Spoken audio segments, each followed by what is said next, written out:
Alright, so about a yearish ago, I did a video on the Platatac LRR, and I believe that was the first video on YouTube featuring that pack. I'm back with another Platatac pack, and I may not be the first video to talk about it because somebody went and did the listing pictures and all that stuff on one of the YouTube shorts, but I believe this will be the first in-person look at the extended the EPAP, the Extended Patrol Alice Pack is what they're calling this one, EPAP. And with the LRR I did a previous video on, that's more of a larger patrol size. That's around 55 liters. Now with the Alice market, it seems that when people do Malice packs, they tend to be on the larger side, like a large Alice size. Not very many people do the mediums as much anymore. One off the top of my head is the Spec Ops Recon, which I have gripes with. That one is actually smaller than the standard issued Alice, and then there's a couple features on it that I didn't care for. I ended up selling mine very quickly. But Platatac looked at the market and they were like, you know what, I'm going to come out with this. And it's around the price. It's new. It's around $230 for just the bag itself. I know somebody's going to be in the comments like, I'm not going to pay that when you can go get a medium off Facebook Marketplace for 20 bucks. If you're that kind of person, then you're that kind of person. This video isn't geared towards you, but this is for the guys that are like me, that want to see somebody actually holding one of these things before they make a purchase. I went ahead and jumped on it because, like I said, I'm a fucking packhead. But anyways, here's the pack. And I did get the one in Rhodesian brushstroke. They have Multicam Tropic, like my LRR. They have EDRL. They have Woodland.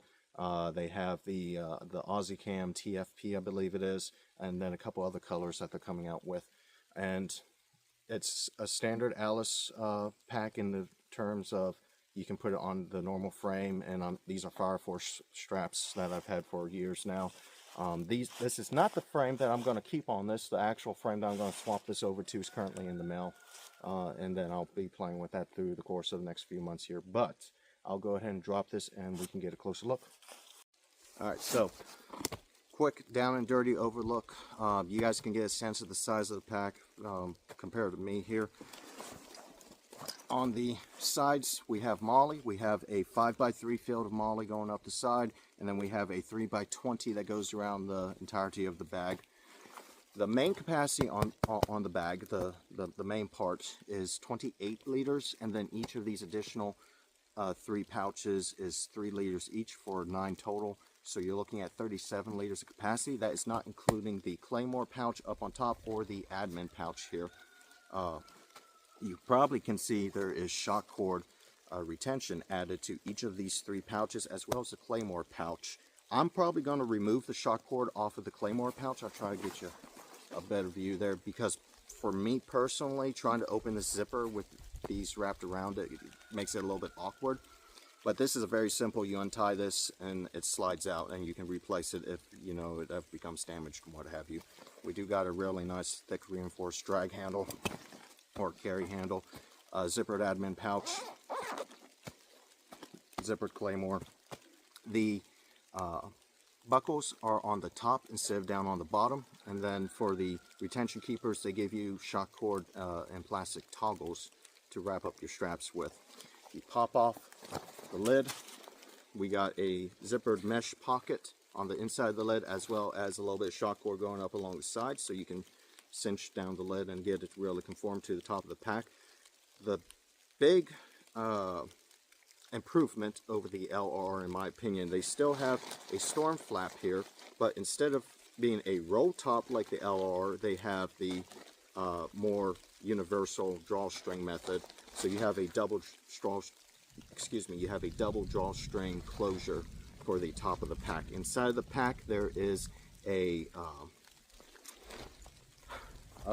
radio pouch like on the normal Alice, and then a frame sleeve, which that ties into the back of the pack itself. You can wear this as an assault pack without the frame. On the listing, they say using the NATO standard sleeping bag or sleeping mat as a frame stiffener.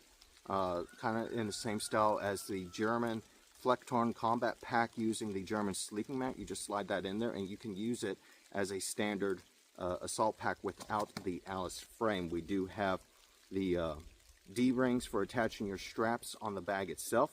For attachment method to the frame, we do have the standard strap that comes from the corner of the bag and goes around the frame, but in addition to that, I'll try and get this out of the way, there is these two straps, or keeper straps, attachment straps on the bottom here to go around the frame itself, as well as on the side here. There is two of them, one on each side, to really hold your pack in tight to the frame there. So in a nutshell, that's the quick down and dirty of the bag. You do not have pass-throughs on this bag. That is a change up from the normal Alice, so you're not going to stick a machete or something down in the back there. But anyways, it's starting to rain, so I'm going to head inside. It is 500D Cadora, and I don't think you can see on the pack itself, but you can see the water beating up. Well, I'm sorry, you can't see on the video, but you can see how the water's just beating up and not absorbing into the pack. So it's a decent bag, I think, for the money, for what you get. But I'm going to play with it a little bit, and we'll see what happens. So check back in a couple months, and I'll give you a second opinion on it if I keep it for that long. But anyways, if you guys have questions or anything like that, go ahead and drop them down below, and see you next time.